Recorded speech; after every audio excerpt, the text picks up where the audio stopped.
Good afternoon, and welcome to the Great Employees Matter weekly podcast.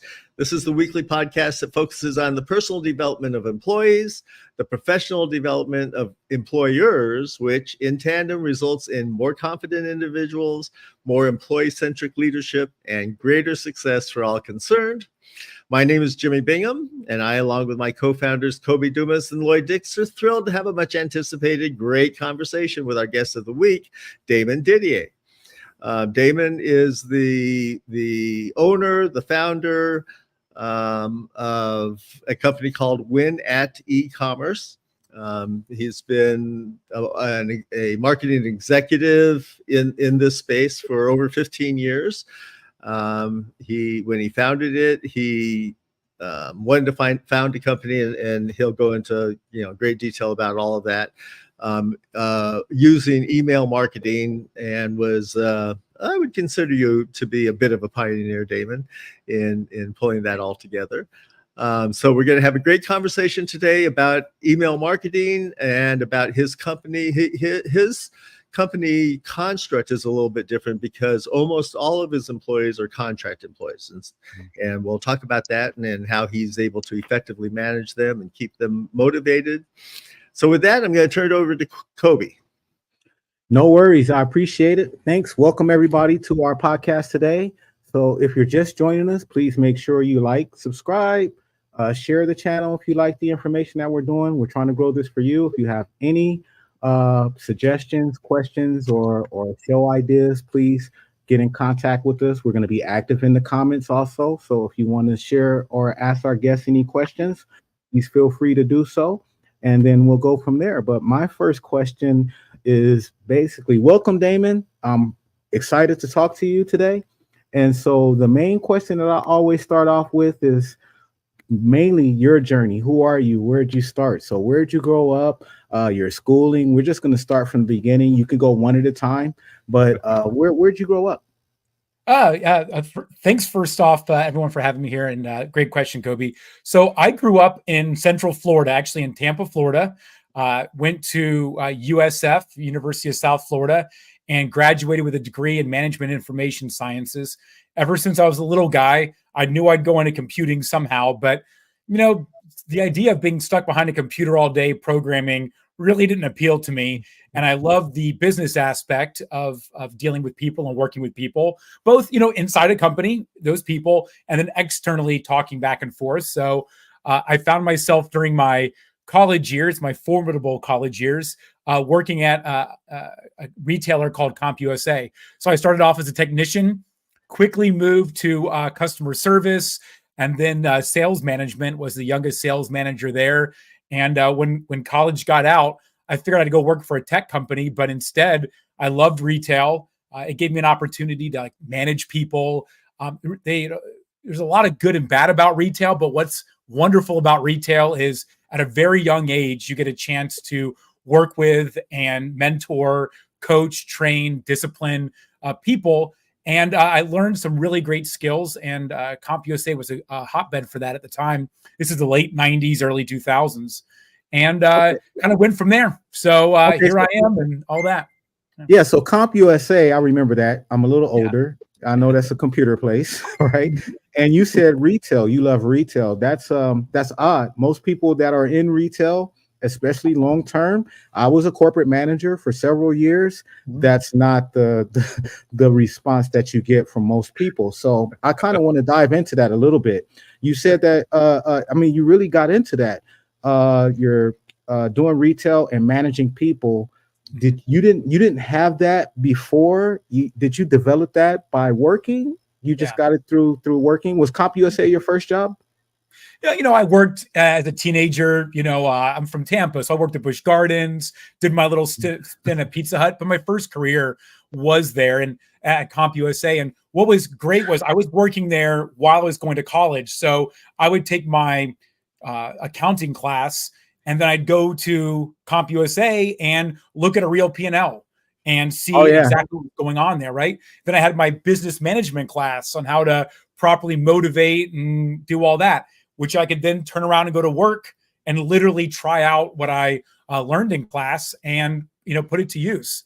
So it worked really, really well. And as soon as I got out of college, they transferred me in a short time period to Tallahassee, Florida, where it's Florida State University. So I was the youngest sales manager at the time in the company, managing a store as the number 2 key holder, with 30, 40 employees in there, and, really learned commission sales environment, managing commission sales people and all that. And I loved it. Of course, it's hard. I didn't have weekends off.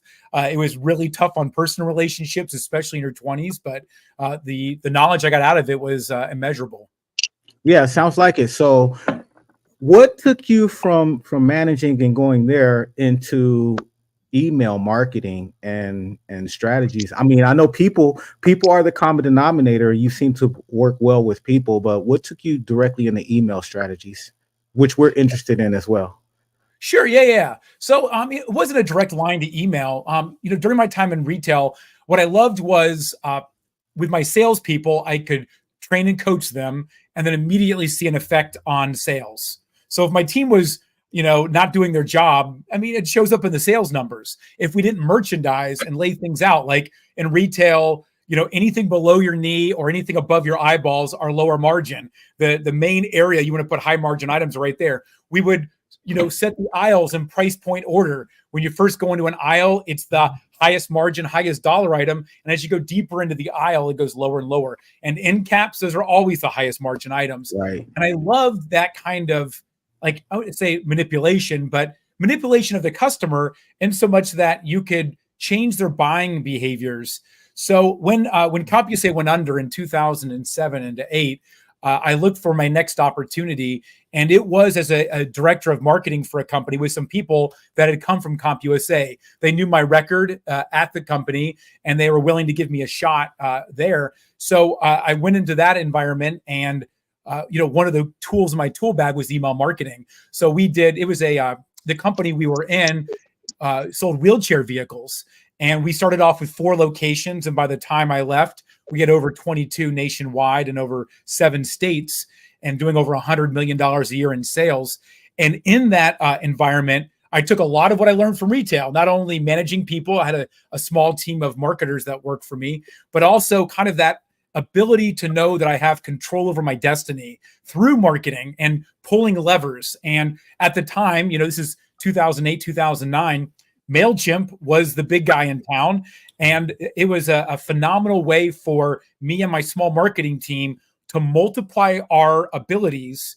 And with a small group of people, have that one touch, multiple output approach to really layer in messaging, drive traffic to our 22 locations, and to do a lot of really crazy stuff with just, very little labor. So that's really what sparked my interest in email marketing. Awesome. Hey guys, I'm gonna stand down and let you guys take over. Lloyd, you ready to jump in? Sure. So Jimmy and I are both old school, and I used to stand out there with the mail. What used to happen was somebody would come to the house and would knock on the door or go to the mailbox, and this guy had a blue and white truck, and he would actually put these envelopes in our mailbox.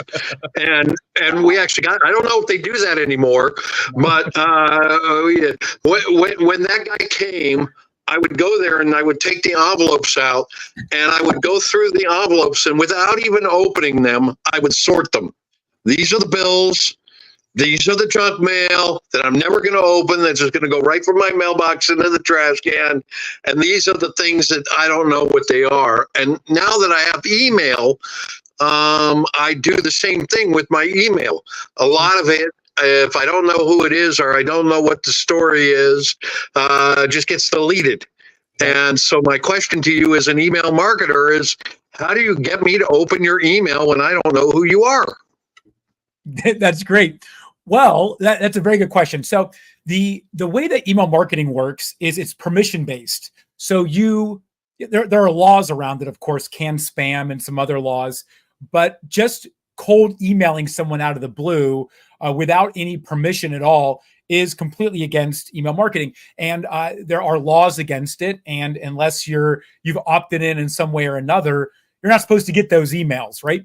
On top of that, Gmail, Yahoo, a lot of these providers today do a great job with that. And I'm sure you all are familiar with this.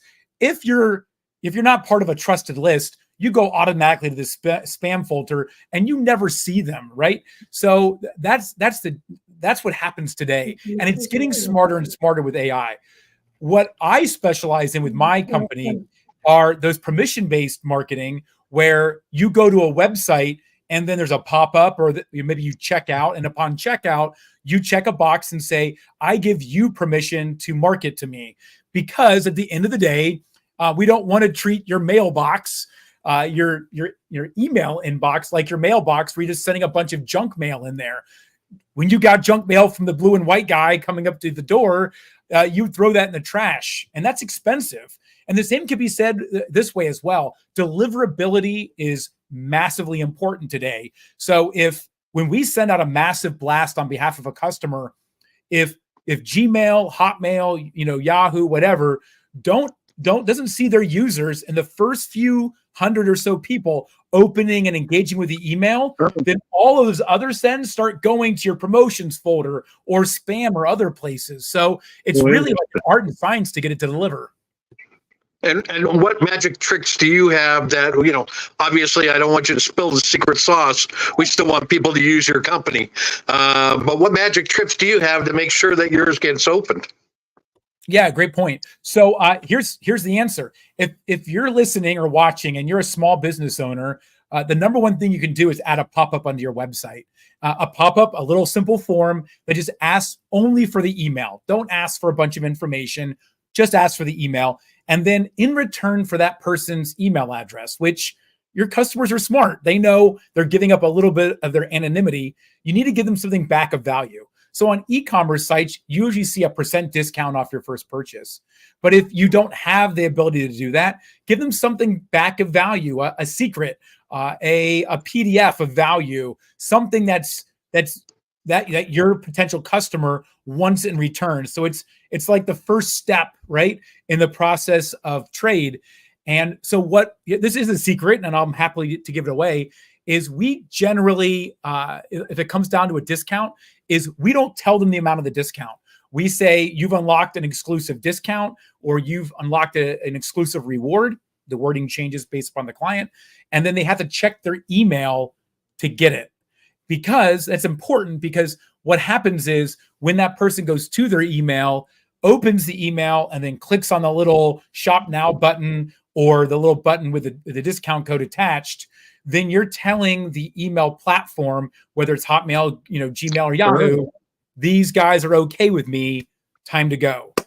So that's like step one, and 100%. So, again, if you're going to be doing a PDF delivery, it should be delivered via email to the person, not delivered on your site, delivered through email. So they have to open the email and go that way. And again, that's just telling the platform, this guy's okay.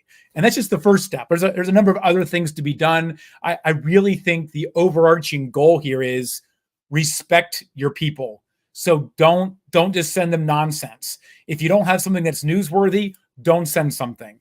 If your offer isn't good, don't send it out. Respect their time.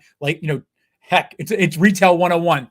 Treat people how they would like to be treated, right? That's the platinum rule. So not how you want to be treated yourself, treat them better than that. How do they want to be treated, and treat them that way? And that's like the golden rule for email marketing, like it is for retail. So I have one quick comment and then my patented softball question. So my quick comment is, I always tell people when it fills out the form and it says, who do I call in case of emergency? I always tell them the hospital, because nobody in my family is answering a call from an unknown number. So if God forbid something ever happens, just call the hospital directly, because my family's not answering the call. And then my patented softball question, which is really easy. Something you don't have to think about, something which you've known since, third grade, which is, why are all my devices listening to me? And what is this garbage where they start suggesting things based upon what they're hearing? The corollary to that, are they really reporting me to the NSA or the FBI or the CIA? And is it just that my whole house is wired and I'm being spied upon? Lloyd, you lied to me. That's not the softball. That's the tough ball. So the curve. So yeah, this is the ultimate place we're at right now. Is is Facebook listening to me? Why is it I talk to my friend on the phone and then tomorrow I go on Facebook and the item we were talking about is right there? And there's a very straightforward explanation for that. And yes, like no, they're not listening to you. But yes, the data that is collected about you is pretty smart right now. And frankly, Facebook, Lloyd, doesn't care about you individually. I hate to say that. You're anonymized. You're a blip on the screen. You're an anonymized string of characters, as am I. And it's not being sold to the NSA, at least to my knowledge. Ultimately, all they care about is selling you an ad. And I think, in my somewhat biased opinion, I'd much rather have an ad for a product that I'm at least somewhat interested in versus just some shotgun item thrown at me that I could have no care about. And let me kind of explain how email fits into this, because this is actually where email's at today. This is like email in 2024. So what you're saying is like privacy concerns. Google and Meta and all those ad platforms are what's called, third-party data sources. They're not in your website, they're external. Email is first-party data, and it's first-party versus third because you have to give email permission. So when you give that email over and click submit, you are specifically stating to that website, I'm giving you permission. So that's really powerful. So what's happened now is that email now is kind of the nucleus of your online profile. And in the tool that we use a tool called Klaviyo. That's our email platform that we use. It's the nucleus now, and it can connect to Meta, TikTok, Google, all of those, and then shares your email address if you're there on those platforms already. And it says that's who you are. And then it could be the nucleus to hold your information and send it out. Again, Lloyd, does it care about who you are? No, but it does know that you came to look at my widget on my website and that you might be interested in it. Likewise, back to the Meta example and the Facebook thing, is Facebook has a set of ads called lookalike ads, and birds of a feather flock together. So what would happen is, Lloyd, maybe you come to my site looking at my tennis shoes on my widget site, and you leave and don't think about my site again. Well, you hit it, and then that little email of yours goes over to Meta, and it matches against your Meta profile. And then it says, who are all of Lloyd's friends? And how is Lloyd on the knowledge graph, open graph, connected to everybody? And what an advertiser could do is say, well, one, I want to advertise to Lloyd, or two, I want to find 1% of people in the United States that look like Lloyd, heaven forbid. So then all of a sudden, it's just 1 degree of separation out there for people that look like you, which more often than not are going to be your friends and family and people that might be interested in the same shoes you just looked at, the tennis shoes on my site. And that's where the magic comes from, is because all of a sudden now people connected to you that you might have had a phone call with suddenly start seeing ads. They'll disappear after a few days because no one wants to waste money on an ad that's not clicked. But that's kind of how the connections all go together. Well, you just scared the heck out of me, Jimmy. I mean, this has been around for like years and years and years. And, I would say, all the people that I interact with, they're not nefarious. And the clients that I represent, we want to sell something, right? So if you don't click it, it just disappears. It goes away. Like that spammy email. Don't click the darn thing. Just let it disappear, and it'll slowly, go away into obsolescence. Interesting. Yeah. I have a few questions, and I'm going to go back to some of your opening remarks, back to CompUSA. So you talked about, learning a lot of your skill sets and stuff from that experience. What did you learn about people in that environment? One of my mentors told me that people don't care about you until you show them that you care about them. So you've got to show people that you care about them first before they're willing to give a darn about you. And I've read a lot of books that say the exact same thing, likely more eloquently than I just did. And the idea is that ultimately we're working with people, whether they're local and working in a retail store with you, or in my environment today where I've got people working all over the world at all different time zones.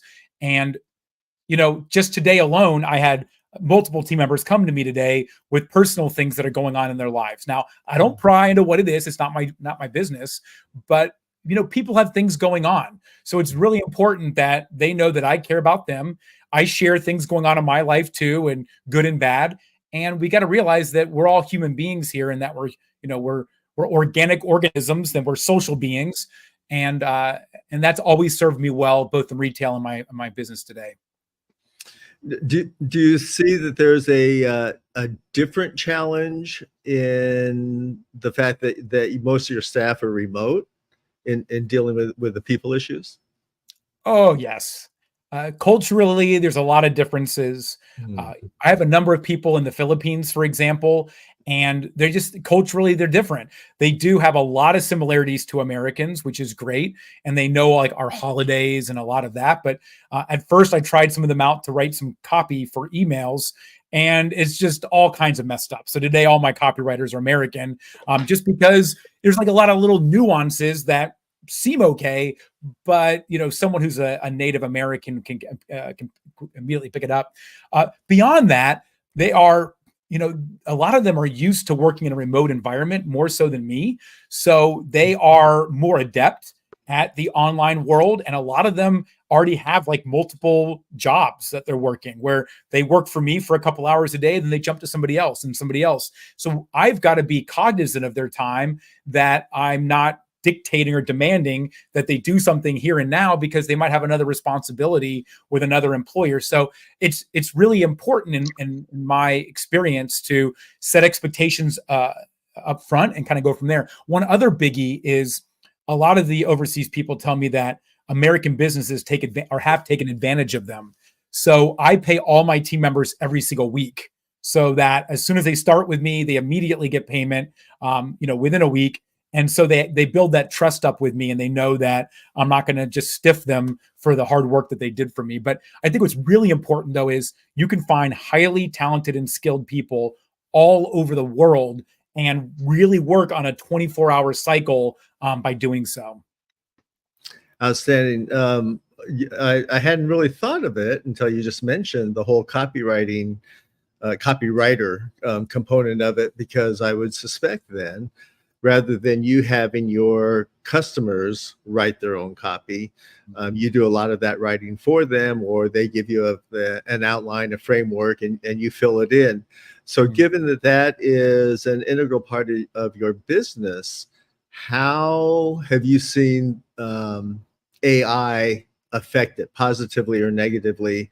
We know how we use AI, and I imagine it's a great tool in your environment.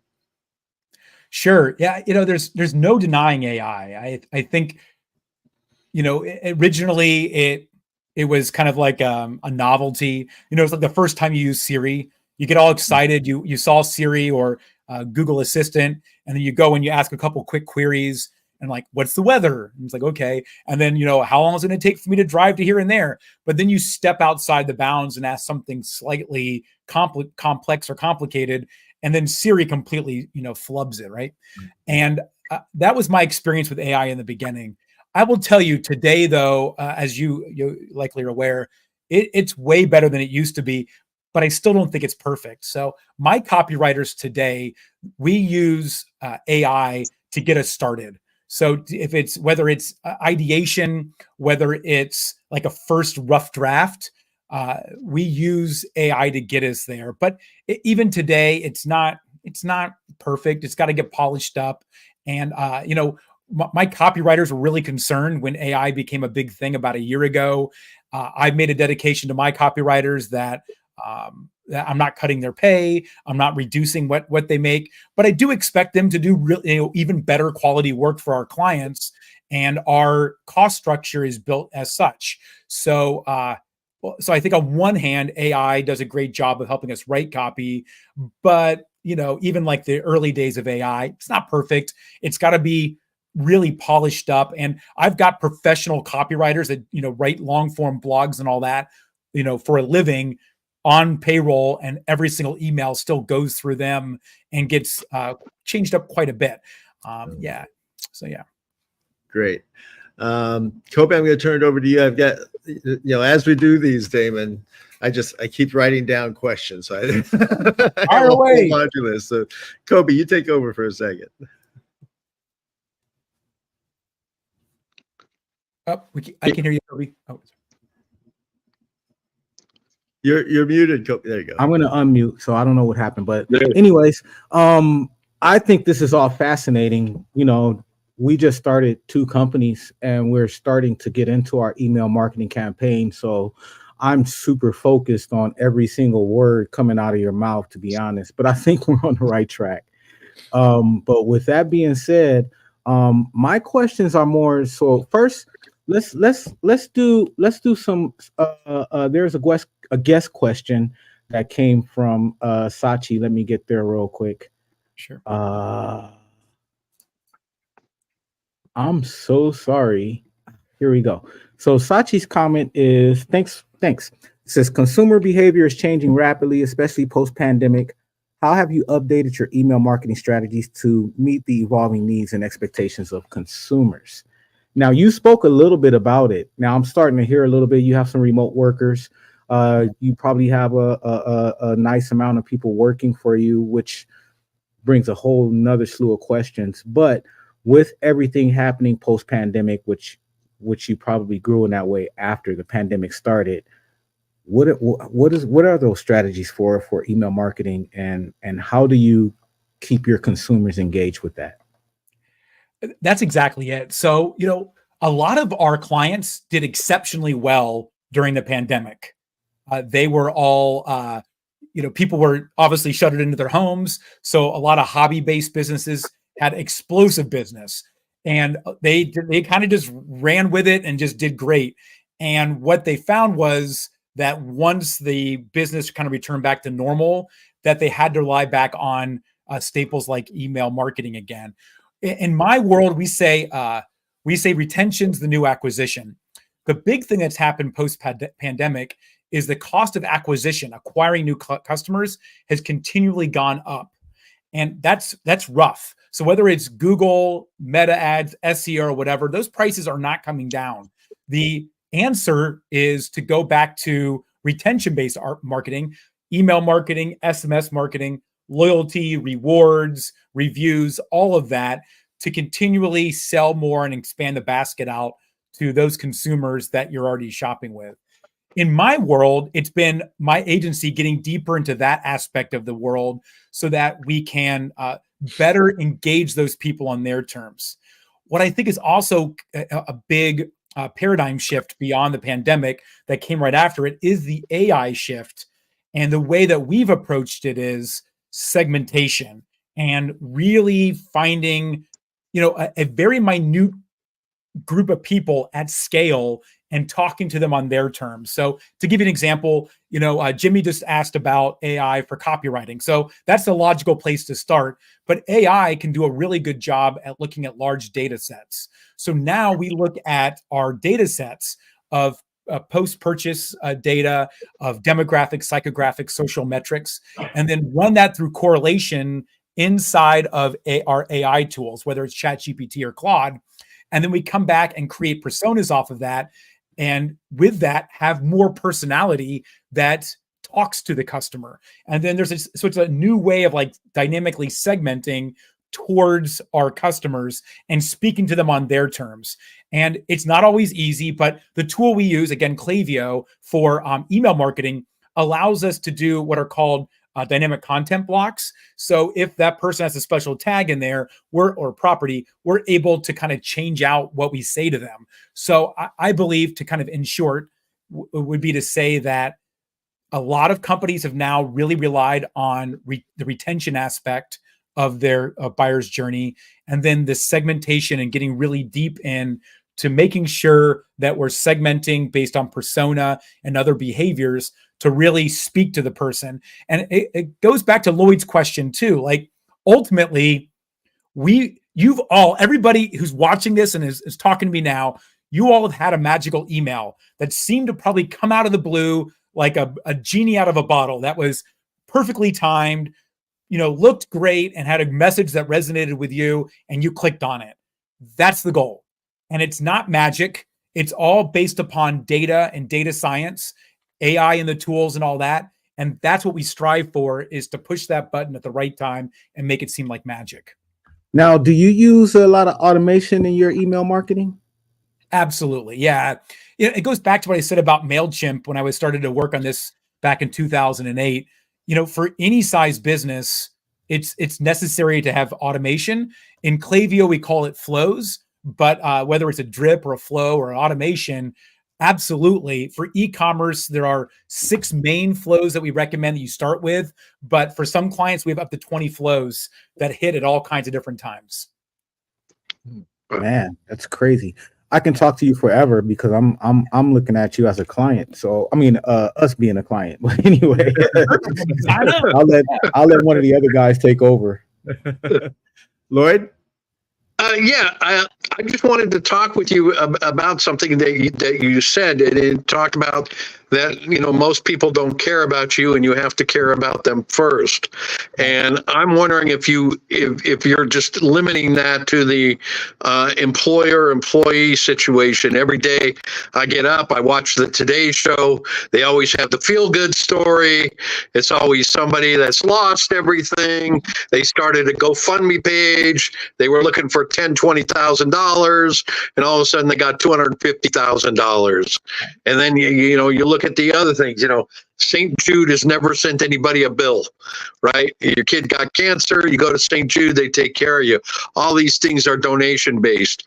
And I'm the optimist of the group. I always believe that my glass is always half full. So I want to know, when you said that, you started me thinking, what if you don't care about somebody, or do you have to care about somebody first? And I think that that's more true in the employer situation, where people come to get a job, to get money, than it is just in general. I just wonder if you would talk about that and how those two interplay. Sure. So what I learned in retail and I brought to my company today is there's 3 main constituents we care about. We care about, the team, each other. We care about our clients, and then we care about the company. And the company is actually, last.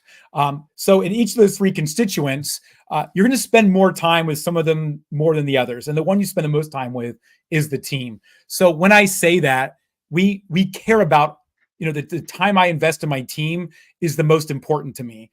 And especially as I've gotten older, I give a lot more grace to my team members than I did when I was a young, impetuous, 20-something, right? But everyone's got something going on in their lives, and I think it's really important to understand them and where they're coming from before you rush to conclusions. Now, I'm not perfect. I'm sure I still rush to judgment at times, but I also think it's really important that you have a relationship with your team so that they do know that you care, and it'll pay dividends in their output and how much they care about working with you. But it also does play out in our company with our clients. So one of the areas that was really important to me, again, coming back from my retail days, I was always big about customer service and, taking care of the client. And that became increasingly important as we were fighting against Best Buy and Circuit City and all these other companies. Service was what made us different, in my opinion. Our clients today, our account managers are all in America, right? So every one of them is in America. Our account management happens there. Our SLA for responding to a client is a very short time frame, and we keep track of that and look at it. In my mind, we want to bend over backwards to make a client happy. And we have a saying here, it's do what's right. And again, it goes back to those three constituents. When a team member is empowered to make a decision, I ask them to do what's right. And that's highly vague, and I know it. But if there's ever a problem, and I look at what they did, the outcome of their decision, and I think it's the wrong one, we'll have a discussion, and then I'll say, okay, why did you do this? And if they say I did what's right, it's those three constituents that I'm looking for: the team, the client, or the company. And who are you trying to do what's right for it? And, I always tell them, if they're taking that in consideration and articulate it properly, they have a free pass. I may not agree with it. And in the discussion, we'll talk about those three constituents and say, well, you didn't think about the company at all in that one when you gave away this and that. But at the end of the day, I have found that it gives a good, like, four walls, if you will, for my team members to know where they can play and not have any fear of authority or retribution from this guy. Ultimately, they're given the authority to make a decision they need to make in the spur of the moment without waiting for other decision makers to have to come in. And I think that kind of goes all back to my taking care of the team members and all that. So I've got another comment for that, or actually two comments, and then my second softball question for you. So my two comments are, number one, yes, you are perfect. Kobe thinks you are perfect. Kobe is responsible for our emails, and he's just over there soaking all this up. So yes, you are perfect, and Kobe definitely thinks so. The second thing is, that's the second time that I've heard about that, the employees being able to make decisions. Herb Kelleher at Southwest Airlines empowered all of his customer service people to make decisions to keep the customer happy without having to go any further up the chain. And it really helped put Southwest on the map, because if you got hurt somewhere, they didn't have to go ask anybody. They didn't have to go say, hey, I want to put Jimmy on a later flight because his earlier flight was canceled. You were just able to do it and to do all that. And I think that model worked out very, very well for him. And then my next softball question is, we have so much trouble communicating. Communication is so basic. We all speak the same language, and yet more wars, more things are started because people miscommunicate. Right. And in dealing with your email, you have to be very careful. So again, the softball question: what's the secret to effective communication? It's so easy. What a softball. So we have a DNA that we created for the production of our emails, and it all goes back to cognitive load. So the way that we see it is, our customers, the person getting the email has got a lot going on. The last thing you need to do is read a long, exhaustive email about how your company started and how your grandmother baked the first batch of cookies 30 years ago. The truth is, they don't care. They just want the discount code to give them 10% off their first batch of cookies. So give them what they want. So these are some more secrets. So what we do is, in our DNA, at the top of the email above the fold, so even on a mobile device, you can think about it that way, you should be able to open up your phone, click the email, and then immediately above the fold, see the exact action the client wants you to take. Whether it's Labor Day sale, 10% off, whether it's, click here and refer a friend, whatever, it's right there. It's clear, concise, and punchy. And this is a lot of what we use AI for, is to ideate a bunch of ideas. Then our team takes it and goes from there. Beneath that part, we then write more copy, but still we're talking 2 to 3 sentences is what our average is beneath that fold. That goes into a little bit more depth, maybe about the sale or why we chose Labor Day or something like that, or, recognizing our veterans or our hardworking people out there. Again, with a button. And another thing is, every time you scroll down, it should be a button with a clear call to action. That may not be like shop now, but it might be learn more, or a softer call to action. And then beneath that little wordy section will be like a cross section of products. We have the ability to grab dynamic products based upon that person's search history and inject it right into the email. So then they'll see the products that they recently searched for right there, because those are the ones they're most likely to buy. And then they go from there. And then we do like icons for the value statement. ultimately most likely to buy.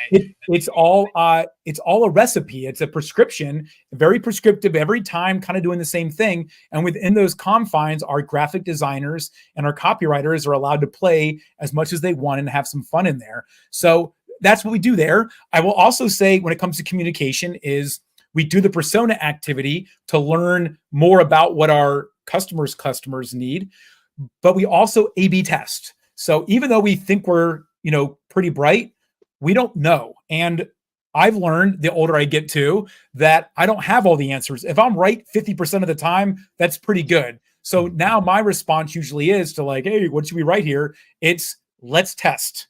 So let's throw our best 2-3 ideas out there and then A, B, C, D multivariate test it and see what wins, because like, what do I know? Like, ultimately the customer will decide. And, to kind of finish this up, a beautiful email with great copy that doesn't sell a darn thing in the e-commerce world is garbage. It's a waste of time. So our goal, for a sales-based email is to sell. And if it doesn't do that, we failed. And so there's that post-mortem, if something like that happens, to make sure we don't make that mistake again. Jimmy? I'm going to go back to employer-employee relationship and management. What do you run into situations where you have customers, in particular new customers that come into your fold and into the Win at e-commerce fold, right? Do you have customers that might be named Jimmy and they're 68 years old and they've done things the way they've done them for 50 years and they're just resistant to your recommendations? How do you deal with that? I think all businesses have to deal with something like that, right? It's overcoming objections. It's tough to just give a blanket response, because I think every situation is unique. I will tell you, when it comes to email marketing, I'll go back to my A/B testing. A lot of times clients will give me a suggestion and they're going to stand on their mountain and put their flag in and say, this is the way it's going to be. And if it's possible, I'll just suggest a test. Like, hey, perfect. Many times our customers know their business 100 times better than I do. I'm a new guy. So I'll say, listen, I believe this, you believe that. What if we do a test?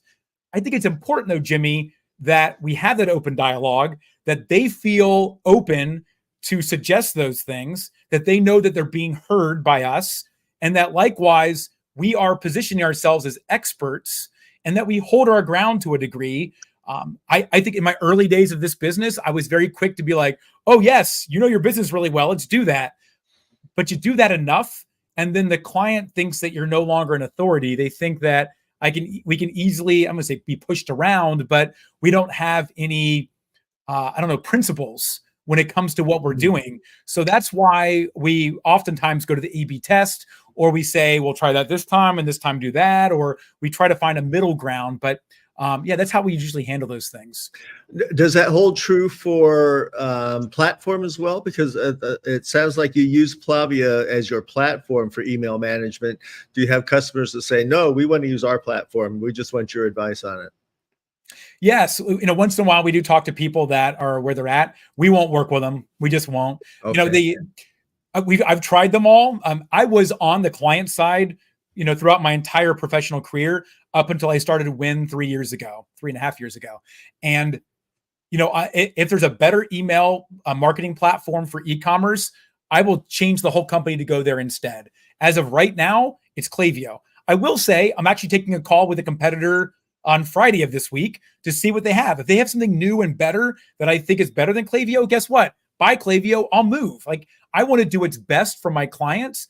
And I believe my clients pay me to spend that time, effort, and energy to find the best tool. So that's why we do it. Man, you sound so much like me. You're gonna go wherever the benefits are for the client. You're gonna go there. You're not married to anything. No. So, I told you, Kobe thought you were perfect. So, man, I'm just listening, right? Whenever I'm quiet, that means my mind is going. So, and right now, I can't catch up with everything that I'm thinking of and what's coming out of your mouth. We need a whole another meeting. But I love everything that you're saying, by the way. Especially with the empowerment as far as employees. So I think that that's very important. Coming from retail at a corporate level, and I had managers as direct reports in my stratosphere. And so I think that the more I was able to empower somebody to make the decisions without having to worry about coming up, and then just dealing with whatever decision that came out, if it was an adverse decision, we just go and discuss it and find out, just like you said, how did we come to this decision, and then give them the right one, but we give them the power to make the decision, right? So I agree with that. But back to the email stuff, I'm just blown away. So what's the company name that you said? So we are Win, WIN, at e-commerce. So win@ecommerce.com. No, I'm talking about the one that you use for your email marketing. Klaviyo. Klaviyo, Klaviyo. Right. Klaviyo. So if that's who Win is using, that's who I want to look into, right? And so for our own marketing, we have some pretty good tools, but I'm just curious now. I'm gonna go and look into that.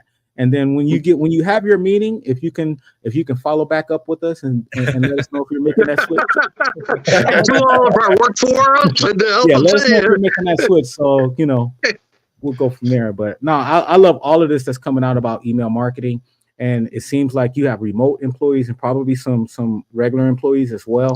And it seems like you got a whole. I mean, our whole environment is about great employees. Right now, today, I've been taking a lot of this time to actually learn from you about the actual processes of email marketing and getting that stuff out there. But at the end of the day, we're interested in how you run your company, how you communicate. People are the answer is the name of this whole podcast today. And so I think that just my comment is that I'm very inspired by what you're doing on email marketing and on managing your employees as well. So with that, I'll turn it over to one of the other guys. Thank you. I'll jump back in. I have a few questions. I'm just going to state a couple of them, and then I'm going to ask a specific one. I was going to ask, how do you grow and scale a business using email marketing? And I realized when I wrote that down, well, that's another hour, so we can come back and have you on as a guest again to do that.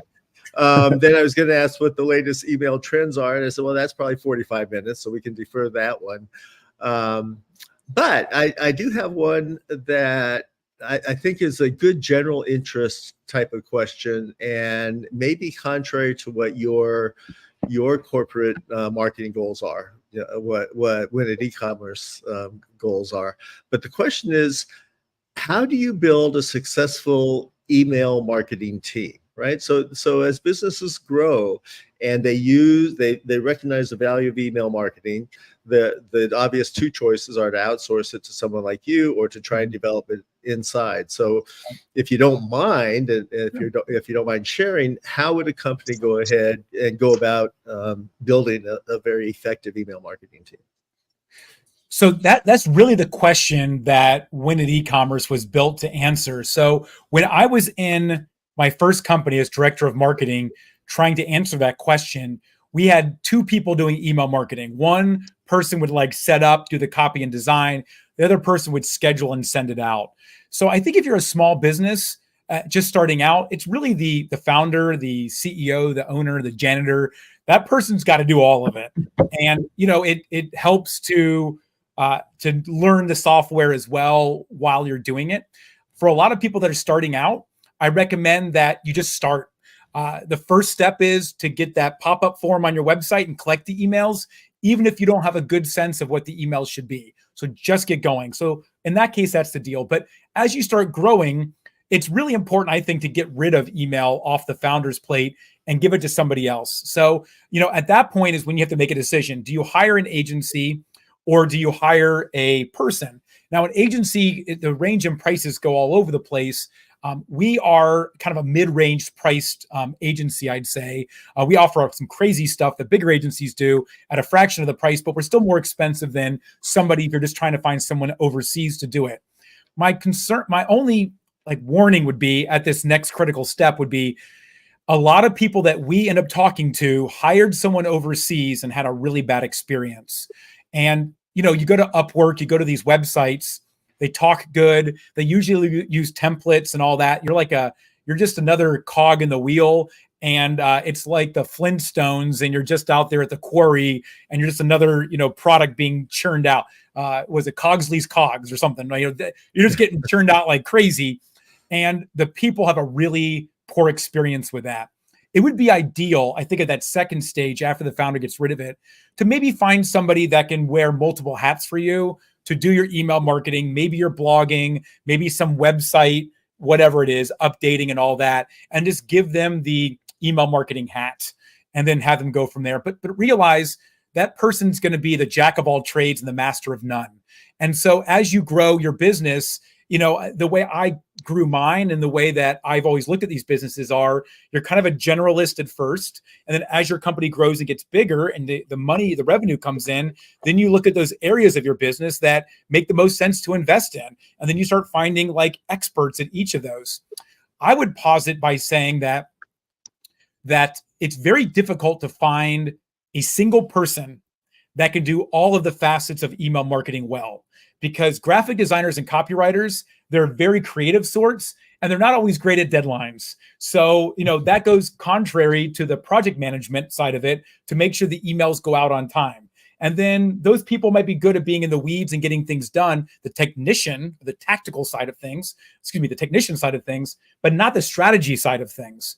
And then, you know, that might all be good, but then they might have to sell some ideas and concepts and promotions and plans to, you know, senior leadership. So to get all of those people together is really tough in one person for an affordable price. And that's why I think, you know, an agency is kind of the only way to go. And the way that we position ourselves is kind of at that second person phase, or maybe even right after the founder phase, where we can jump in, do everything for you. And then if you have a person you want to have trained, or you want to bring that person up along to maybe take over some of the heavy lifting, and then, you know, we work alongside of that person to ideate, strategize, and do all that stuff, we can do that. But, you know, I think founder, kind of that generalist, and then from there is to hire each competency. And a lot of companies we talk to, Jimmy, they have a graphic designer that does Google ads, you know, website design, and then email marketing. And then they have like a copywriter that writes blogs, but then also does copy in their emails. And what I have found is that works. But again, just because you can make a great image on a blog doesn't mean it translates at all to an email. There are specific aspects. Nonetheless, you know, not the smallest of being dark mode. Like, how many people's phones go into dark mode at sunset, and all of a sudden now the email looks all janky because it wasn't solved for when you made the graphic. So there's just a lot of things, and that's kind of how I see the thing growing. Thank you. You keep dropping what we refer to as gems, right? That was certainly a gem. The two that I written before were give them what they want and do what's right. Those are all gems, right? And we can take those gems and help make gems out of people by sharing that with them. I've got my own softball questions, so I'll lob that later. Kobe, do you have anything? Before?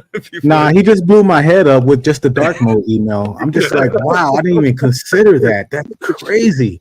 So I'm just like, wow, I have a lot more to think about and do, but that's incredible. So I think it's time for shameless plugs, Jimmy. I've got a lob first. How about you, Lloyd? Are you okay? Or? I'm okay with the shameless plug. I did have one quick question, and again, we are running out of time because we want to give you some time to promote yourself. But my question goes to the heart of communication. Why does Florida always have a really, really good football team? The Hurricanes look good. Are they going to do well this year? There's always a Florida school that's up there. I know you were Florida State, you know, but what's the story there? You know, it's the weather. So you can practice all year round. You're not stuck up north where it's frigid. You got practice indoors.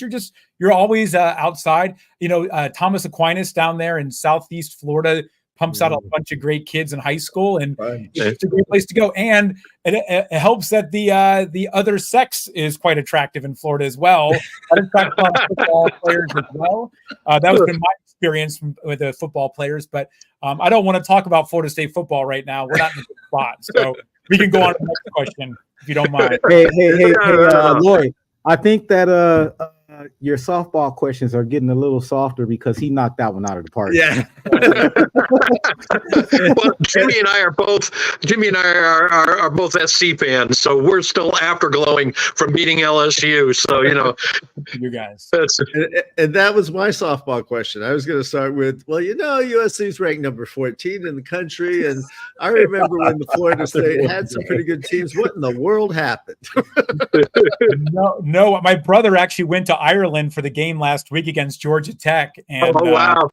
He thought that would be a lay down easy win, and came back in tears. So yeah. But I've been having a lot of fun with the UCLA fans. They barely beat Hawaii, so they won. They've been boasting, but it doesn't bode well for the season. No. So Jimmy, you want to take us out? Oh, I'm sorry. And you want to take us out? No. We still need to do shameless promotion. So this is our shameless promotion sector, and we just ask you. Obviously, you had, as I said, lots of gems to drop today. So if someone wanted to reach out to you and seek your service, how best do they do that? Oh, perfect. Just hit our website. Go to winitecommerce.com. It's all spelled out like it is right there. And just to hit the contact us button and fill out the little form and talk to us. We work mostly with e-commerce brands. We can definitely help out lead generation companies and all that as well. And it's my dedication to all the listeners out there that I will definitely give you some gems about your email marketing on our call. You will be talking to me. And at the end of it, you'll walk away a little bit smarter. And, if we can't help you, I'll send you in the right direction to help yourself out. So love to talk to you all and help everyone out. All gems. And so again, it's win@ecommerce.com.